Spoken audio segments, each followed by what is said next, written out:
তরমুজের এমন বাহার দেখে চোখ যে কারো কপালে উঠবে। চারদিকে শুধু তরমুজ আর তরমুজ, কোনোটা বিশাল, কোনোটা মিষ্টি, আবার কোনোটা আকার আকৃতিতেই যেন আলাদা।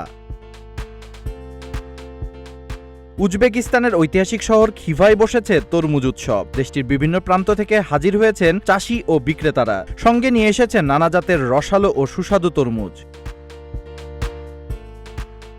শুধু তরমুজ প্রদর্শনীই নয়, উৎসবে চলছে নানা ধরনের আয়োজন। স্থানীয়দের পাশাপাশি বিদেশি দর্শনার্থীরাও ভিড় করেছেন এই ব্যতিক্রমী উৎসবে।